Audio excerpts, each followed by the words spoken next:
Okay. So hopefully everyone is able to hear now. I just introduced Christy Rounds, and hello to all of our Zoom friends. I'm going to get this slideshow going. And of course, as always, type your questions into the chat if you like. And I'm going to pass the baton now. Thank you so much. And thank you guys for having me. I really appreciate it. I appreciate the fact that you are interested in global peace and helping us in our mission to promote peace. So Duluth Sister Cities, as you can see, is a person-to-person diplomacy program. And we cultivate peace at a grassroots level. So we know that a lot of times our political leaders do maybe a less than optimal job in terms of peacemaking efforts. And so it's kind of up to us sometimes to make sure that those relationships remain intact, because whatever the political climate looks like today, it's not necessarily going to look like that a year from now, or 5 years from now, or 10 years from now. And so these type of relationships allow us to rebuild those, keep a foundation so that we can rebuild. What is Duluth Sister Cities? So we started this program, or I shouldn't say we, I'm actually fairly new to Duluth Sister Cities. I've only been there for about 2 years now. And this program started in 1987 with 2 different sister city relationships. One is Petrozavodsk, Russia, and one is Vaxjo, Sweden. What's interesting about our sister cities is that whereas a lot of sister city relationships, which are mirror-to-mirror relationships, were started for economic reasons or maybe because there's a heritage group that lives in an area. If you look at our sister cities, most of our sister city relationships started in direct response to peacemaking activities. So for example, our one, which even though our sister city relationship with O'Hara officially started in 1990, it actually had its roots back in World War II, when I don't know how many people do know the story of the Peace Bell. Okay. And if you don't, I really encourage you to go to YouTube and Google resonance or Duluth Peace Bell or something. Look for the one that has kind of a black and white old photo as the thumbnail. And you'll find, I think it's a 13-minute video, which I was hoping to show today, but we just don't have time. And it's a beautiful story about the Peace Bell. So all of these different relationships, with the exception of maybe Sweden, we've got Russia, this relationship with Japan that started after World War II, Rania in the Kurdish region of Iraq. All of these relationships were started as peacemaking efforts. Oops. So let's start with Petrozavodsk, Russia. This is really interesting. So Duluth Sister Cities right now is one of the few organizations that still has a sister city relationship with Russia. Because of course, after the war in Ukraine, everyone discontinued those relationships. Why did we maintain our relationship? We did it because our partner wanted to maintain the relationship as part of their form of protest. So this relationship is actually being supported by the U.S. State Department in funding. We've received 2 different grants that have allowed us to make some movies. One was called Birch Bark, which looked at the similarities between the Ojibwe people here in Duluth and the indigenous Karelian people in Russia. Amazing in terms of the similarities in clothing, culture, jewelry, a lot of course, the values. It was really interesting to look at that. And it's a reminder that people are people. Then we're also working right now on a project that was funded. We just lost our funding, but it was actually, the project had been started, and it's to introduce the Duluth model for dealing with domestic violence in Russia. Russia decriminalized domestic violence. And in response to that, the US State Department issued a grant that allowed us to introduce the Duluth model in Russia. Because as we found out, actually, I didn't even know this, but domestic abuse is actually cultural in terms of the way that power and control is used. And so the Duluth model identifies those methods, specific methods of power and control, and address those. So we have been working with counselors and social workers in the entire Karelian region, not just Petrozavodsk, but the whole Karelian region of Russia, to introduce the Duluth model. Going up. Vaxjo, Vaxjo, Sweden. Some say Vaxjo, some say Vaxjo, and we have Yvonne here who actually led 4 delegation trips to Vaxjo, as I just learned before the meeting. It was our relationship with Vaxjo is kind of, I think that's more of a heritage type relationship. But one of the big things we did for years was a soccer exchange. So some people actually know about the Duluth Sister Cities because of our soccer exchange with Sweden. Sweden was, or Vaxjo was actually considered the greenest city in Europe. So our last delegation explored some of the environmental initiatives and it brought them back to see if we could incorporate some of those here in Duluth. And then also we have a beautiful collection of Costa Boda crystal down at the depot. And that is actually in a Duluth Sister Cities display down there. And those were all gifts that we received from our sister city. They were gifts to the city of Duluth. Then we have O'Hara in the story of the Peace Bell. Really neat story. So right after World War II, we had some of our military folks had taken a bell that they found in a scrapyard, brought it back to Duluth. It was hanging in City Hall. And some people from O'Hara were visiting and said, we know that temple bell. That was our temple bell. And we'd like to have it returned. And interestingly enough, Mayor Johnson at the time, I think it was in the 1950s, had that bell crated up and sent back to Japan. Then years later, Duluth received a replica of the bell, which is right now down at the deck. The one that's up at the Peace Garden isn't the real bell because it would be exposed to the elements. So instead, the actual bell that we received from Japan is at the deck, and there's a replica that's up at the Peace Bell Garden. You can ring it, which is really neat. The orientation of the bell actually faces Japan, so that when you ring that bell, you are actually facing Japan. This year on September 21st, which I believe is International Peace Day, we're going to have a ringing of the bell and a little picnic up there to celebrate, well, also to thank all of the volunteers who maintain the Peace Garden throughout the summer. If anyone's interested, you can be part of our raking program where people actually go up and rake the Zen garden up there. So I have a few materials over there where people can kind of get engaged with Duluth Sister Cities in one capacity or another. And again, I encourage you to look for that video Resonance, which is actually a beautiful story. It contains historical footage of the actual Peace Bell being returned to O'Hara. And it is so powerful to see this huge bell coming in on a crane with thousands of people celebrating the return of the bell. Children marching like in their cute little, their little school uniforms. It's really a neat movie. And then Rania, which is in the Kurdish region of Iraq. This relationship actually started in the 1990s. A local peacemaker, Michelle Obed, maybe some people know her, she went to Iraq basically protesting the sanctions because she said sanctions don't hurt the government, sanctions hurt the people. And when she was over there, and it wasn't really an NGO or anything, she was just over there with a group of citizens. Here's this Duluthian that's just kind of doing this all on her own. Three of her friends were actually taken captive in Iraq, and only 2 were returned. She lost a friend over there.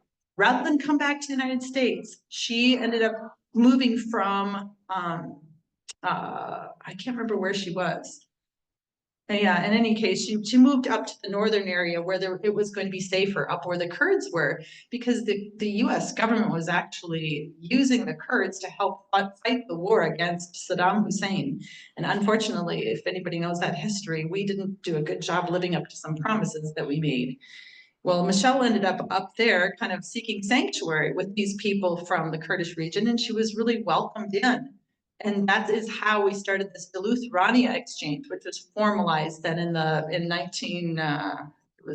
2014 with a sister city relationship. And right now we have a delegation from Rania visiting. It's the first time in 10 years we've been able to receive a group from Rania. And it's a group of students. So we have 6 students and 1 chaperone. And thanks to Amy Klobuchar's office, we were able to get their visas. So she secured those for us. I mean, it took over a year, but we finally got them because one of her contentions, she opened a congressional inquiry with the U.S. State Department in in Iraq.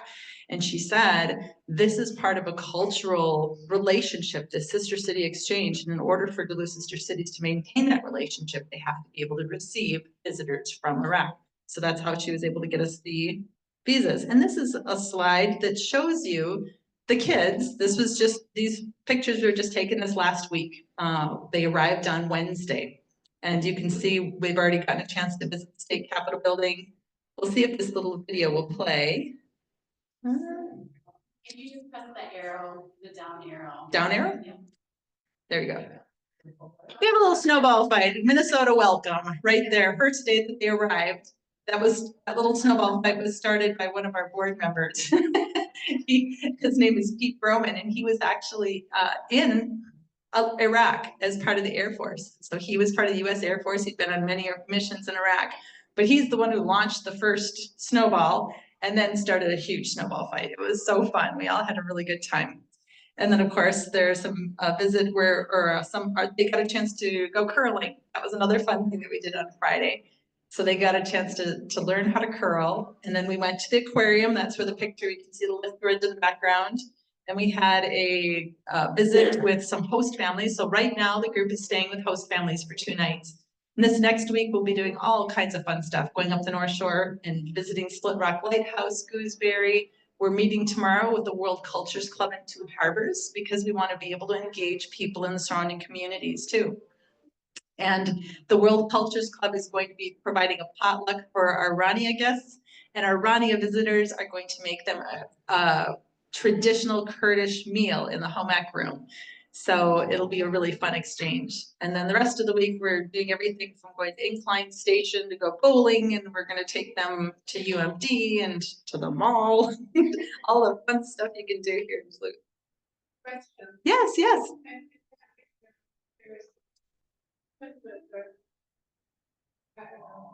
Shadar and head covering, and then when it's left, it's just free. No head coverings. Actually, none of them. Maybe if the video wasn't clear, but no, none of the girls wear head coverings. No, and as a matter of fact, technically they're supposed to be, it's Ramadan. So the group leader is, apparently there is an exception in Ramadan where if you're traveling, you don't necessarily need to, adhere to the whole fasting during the day. So the children are opting not to fast during the day, but the group leader still is. Then the other thing we're doing is that we're trying to make these conversations of peace available to everyone of every socioeconomic level, people who can't travel to our sister cities. How do they learn about these peacemaking efforts? And so we're doing that through a number of different collaborations. Number one is through 122 Conversations, which is a beautiful art project done by Ann Labowitz. This is, you'll see that's what's in the picture there. That was actually at the airport in Minneapolis for the last 5 years. We were able to bring that home to Duluth in November. So right now, those tapestries are hanging in the deck over kind of near the Harborside Convention area. If you walk past the viewing area for the curling club and you kind of keep walking down that hallway, lots of people use that as a place to walk during the day, especially people who work in downtown Duluth. So we have these beautiful tapestries and then these didactics that explain that 122 Conversations was started because of the mission of Duluth Sister Cities, the person-to-person exchange, and did interviews with all of our sister cities, the mayors from each of the sister cities, and then individuals, and explored some of the drivers, things that they hope for the future. What are your favorite colors? Talk about family and what that means to you, and then did a visual representation of those conversations. In that same area, we have the Brooks Anderson Peace Walk display, which is, for some people who are familiar with Brooks Anderson and his peacemaking efforts, he created this peace walk right along the Lake Walk area. And it really highlights a lot of Duluth history in terms of peacemaking efforts, everything from the Vietnam War, the Korean War. There's a Duluth Sister Cities sculpture garden. And so this gives a map of the different destinations. This area of the deck has a map with the different destinations on the Peace Walk. It also has a QR code that goes to a page on our website, where if you go to the Duluth Sister Cities website, you can see there's in the drop-down menu, like one of our projects, and it says the Brooks Anderson Peace Walk. If you go there, you can get an online interactive map, which actually shows you the different points on that peace walk. And so you can, like, say, take people from out of town. It's a free activity where you can do this peace walk with your guests or with children. That's the other thing. We want people from schools, elementary schools, to use this as well. We also have all of our mayoral gifts on display at the deck, or at the depot, I should say. I think they had some flooding, so I don't know if the area is open right now, but they're talking about moving it just to make sure that it's accessible and people can still see that. Then we have the Japanese Peace Garden up at Anchor Tower. A lot of people know about that, and the Zen Garden as well. And then we have that sculpture garden down by the Lake Walk, which is kind of near the Gitchio Day Park. And then we are working on a cultural festival, which will coincide with FinFest this year. We're hoping in the future to basically bring back the old folk festival. How many people here remember when we used to have a folk festival? Okay. So we're bringing back the old folk festival. We had it for 60 years in Duluth. It brought up to 10,000 people a year. And so we're working with the deck. As a matter of fact, the deck is incredibly supportive. They're willing to offer us these little kiosks, kind of wooden kiosks that they use for their winter garden, to create a mini Epcot out behind the deck. And so there'll be like little villages with 3 kiosks per village, and each village kind of will represent a stop, a different country. So that's a neat thing you can kind of look forward to this year. And like I said, that'll be timed along with FinFest to kind of attract more people to FinFest, and also capitalize on the fact that there are already people from out of town that come to FinFest. How you can get involved. So this is one of our former board members too. First of all, you can join one of our committees if you're at all interested. Every country has a committee, and those committees meet. They don't meet every month or anything like that. It's more like, you know, as we have events that come up, you can help to coordinate the events.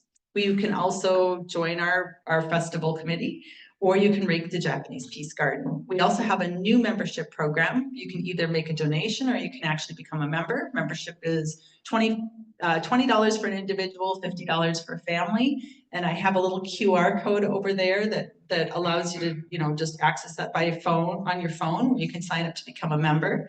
You can also join us for any one of our fundraising events, which we have one coming up on March 21st. Todd Eckert, if anybody knows him, he does Golden Oldies. He's going to be performing with a gal named Aurora Bear. And so it'll be kind of a fun, dynamic type of a concert. And so that is on the 21st. And I have a QR code for that as well. You'll see a picture of the flyer plus a QR code. So if you want to buy tickets, you can buy them right now. Otherwise, you know how that is. You leave, you're like, oh, I'd love to do that. Then you forget, you go home. And anyway, this gives you a QR code so you can do it right here.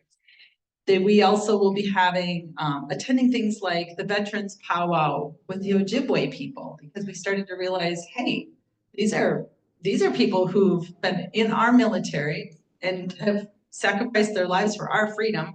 We need to show up. So we'll be at the Veterans Powwow for the Ojibwe folks. International Peace Day on September 21st. And then of course we have our international trips.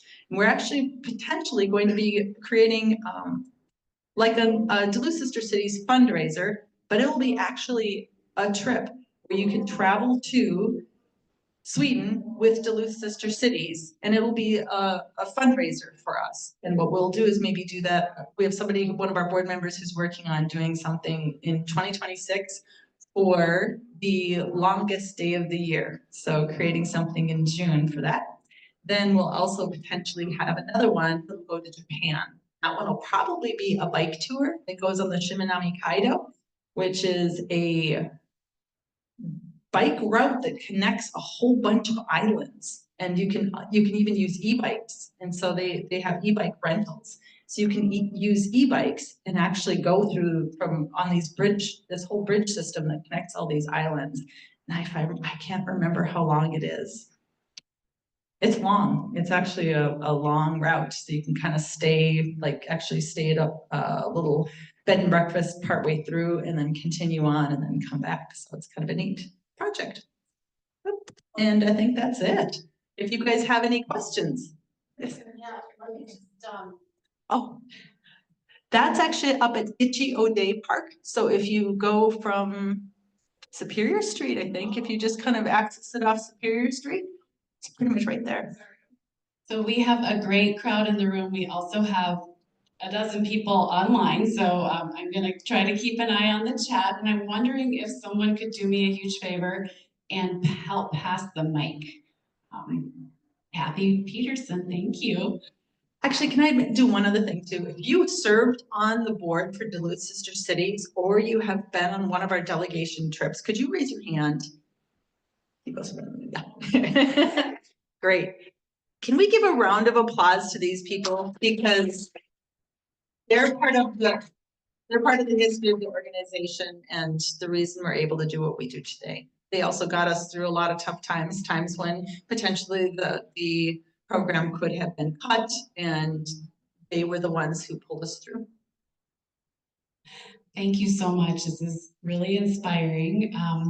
I wanted to just, of course, you know, none of these clocks around here are correct. But I also just wanted to say, I hope you didn't feel too rushed. So we actually do have until 9:15. So we have plenty of time for questions. And I'll just hand it back over to Kathy for that purpose.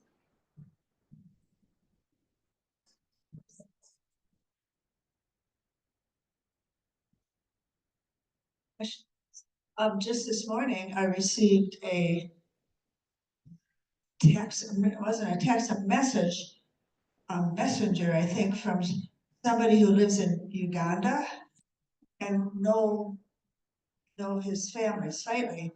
And I posted about the upcoming concert on Facebook, and he read that, and he wants to know how he can get to participate, how his town can become sister cities.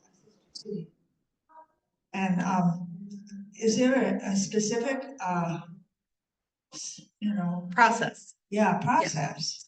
So it's a great question. We get lots of questions about that. You know, I have a relative in Finland, for example, FinFest. That's the other thing. A lot of people have been approaching us about the idea of having a sister city in Finland. And then of course there's, well, we've already got one in Sweden. Do we need a sister city in Finland? Or another one, like one of my personal initiatives is I want to see Duluth Sister Cities form a sister city relationship with the Ojibwe people. I would love to see wouldn't that be beautiful from a healing standpoint? Can you imagine? So I would love to, and we wouldn't be the first, but we'd probably be the second. So there is one, this exists. There is a sister city relationship, and I think it's Longmont, Colorado, where they have a sister city relationship with a tribe. So I would love to be able to do that. And there are lots of people. Africa comes up a lot. India has come up before too, places in India. And so the answer to the question is, it's not cut and dry, but sister cities are mayor to mayor relationships. So that's the first thing, is that they need to be initiated, mayor to mayor. There also needs to be a large interest group within Duluth that is willing to support that long term. So like what we did kind of run into a little bit of an issue with Rania, because there was a lot of enthusiasm at the start, but then the Kurdish population that had been kind of behind it left. And so then it's like, okay, well, you don't want your sister city relationships to die. That's the worst thing from diplomacy, right? So it needs to have a strong movement and a strong kind of like a why, a reason for being. Why did we choose this city? And so it requires a lot of thought, because it's a long-term commitment. It's almost like having a new family member, and you need to kind of look at how will that family member fit into the family? Is there enough support for that family member? We want to make sure that we have the support. So that's the real answer to it too. Because the other one, personally, I'd love to see Cape Town. I'd love to in South Africa. Like there are all kinds of places. Or there's a place I would love to see Cusco. but it has to have like a large community that supports it. We have a question from the online audience. Can you state or show how to become a member? I think you mentioned it earlier, but if you could restate. Perfect, especially for the people online. Thank you so much for that question. Our website is DuluthMNSisterCities.org. So there are two Duluths. There's a lot of people know Duluth, Georgia. So that's why it's DuluthMNSisterCities.org. On that page, you'll see an option to become a member or to volunteer. I think it might even be under a Get Involved tab, if I remember correctly. There's also another tab that talks about all our programs and our projects. That's a really great way to share with other people too, if you have information or other people who might be interested in the organization. So, yeah.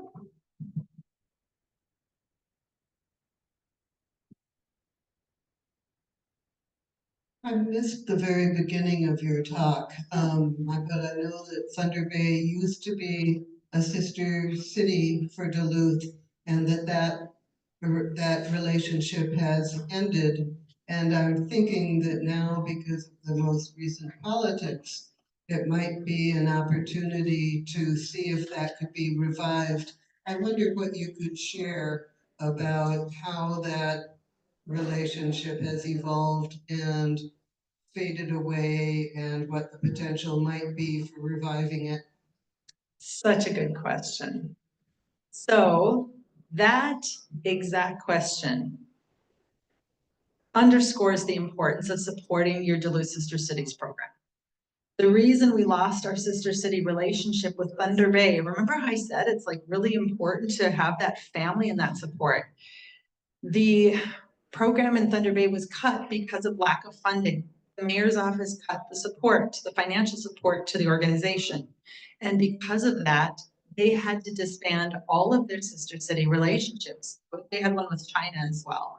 And so we were a week away from actually visiting Thunder Bay on an official delegation visit when they had to contact us and say, I'm so sorry, this is horrifically embarrassing. We need to cancel your trip. We no longer have a sister city program. Now, there are a lot of people, so this happened to us too, by the way. This isn't new. This happened in 2013, I think. But where we work, our funding was cut. We lost our place in the mayor's office. We used to actually be operating out of the mayor's office. And some very insightful folks decided to have us reformed into a nonprofit. And so we are currently now a 501c3. Maybe they'll do something similar in Thunder Bay. I don't know. I actually issued an appeal. I asked, their council to reconsider and didn't receive a response. So we don't have an official sister city relationship with Thunder Bay. And now, like you said, I'm not so sure that that would be supported at the city level by their government. So it would need to be a grassroots type friendship, sort of an arrangement. As a matter of fact, I really was working on something specifically for FinFest to try to kind of rekindle that, because this is a crazy thing, I had no idea. Thunder Bay has the largest population of Finns outside of Finland. And so, so I actually was going to apply for a grant to just get a bus to go up to Thunder Bay, load it up with a bunch of Finns and bring them to FinFest. And that'd be like an unofficial way to maintain our relationship, because you're right, those relationships are so important. It's too easy to form this narrative that they're the bad guy and they're not like us, and our drivers are different than their drivers. And even with friends, that can happen. Well, if that can happen really quickly with people and that are your neighbors, how quickly do you think it can happen with people who are across the ocean?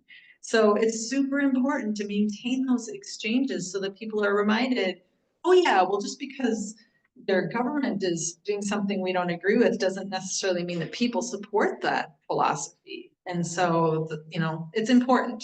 And so I also would encourage, because our funding is always tenuous. We are a nonprofit. We do not receive funding directly from the mayor's office. We do get a small tourism tax allocation, which is constantly in jeopardy of being taken away. And right now we try to apply for grants, but again, grants offered, or, as we apply for grants, we aren't always successful in receiving them. So any grassroots funding initiatives, any way that you can support us, even just by coming to a concert, go enjoy music. Everybody enjoys music. The Tadakert concert tickets are like $25. So it's an easy way. And all that money goes, well, once we pay Todd, the money goes to us because St. Scholastica actually is offering the space for free. So yeah, thank you for the question.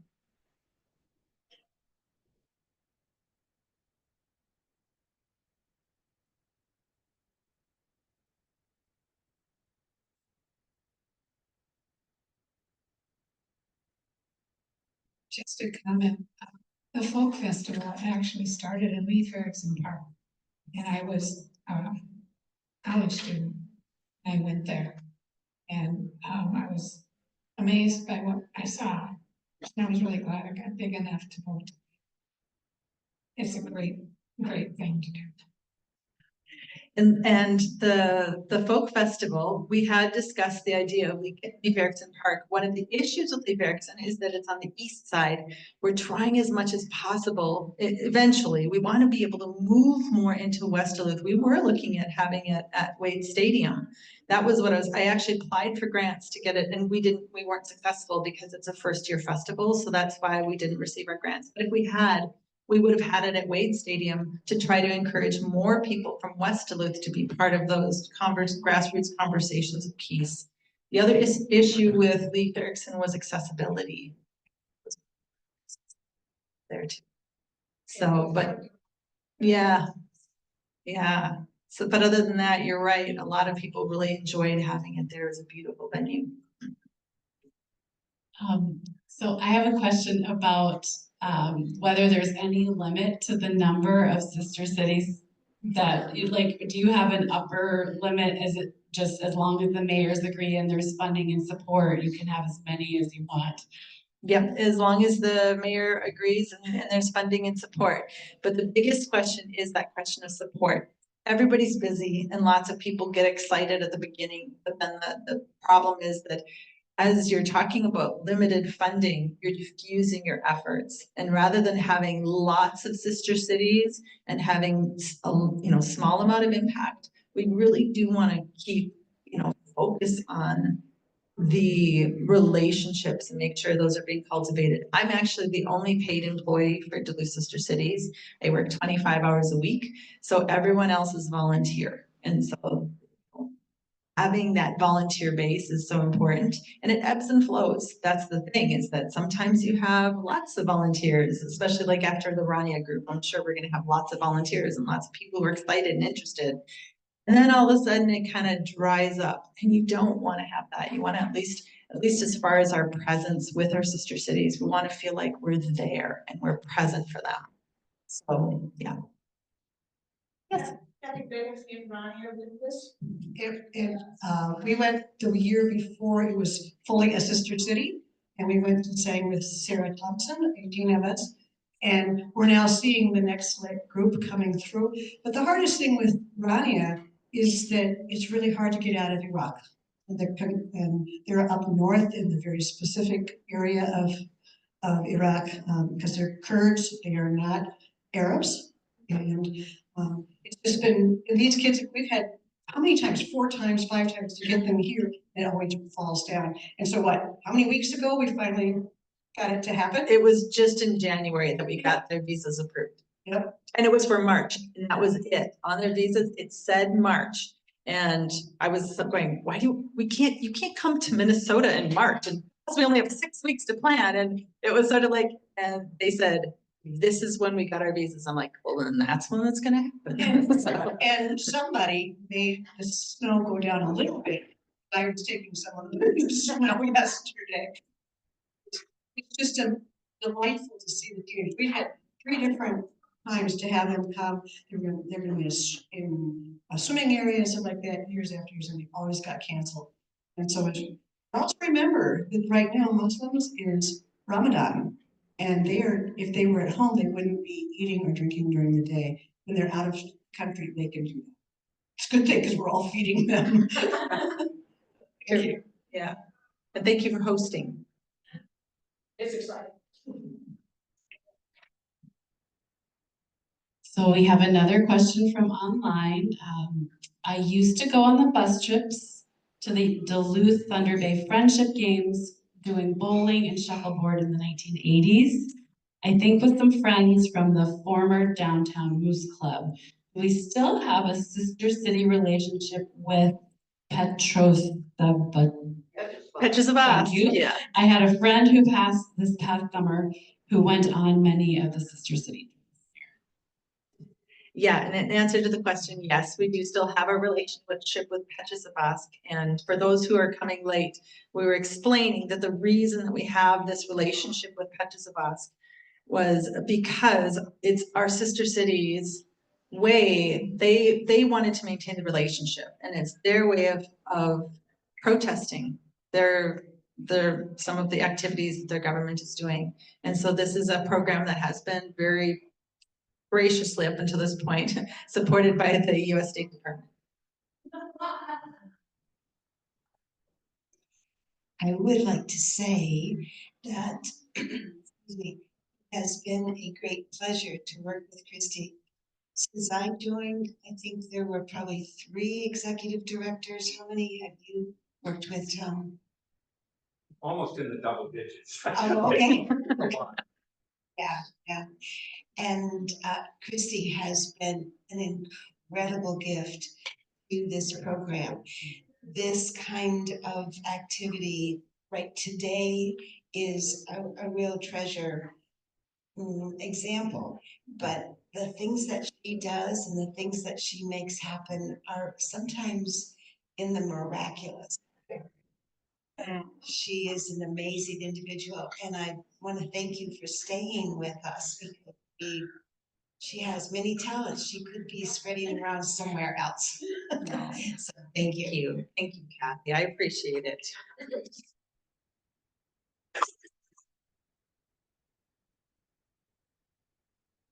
I have to tell you a little bit about my time when I was leading the groups.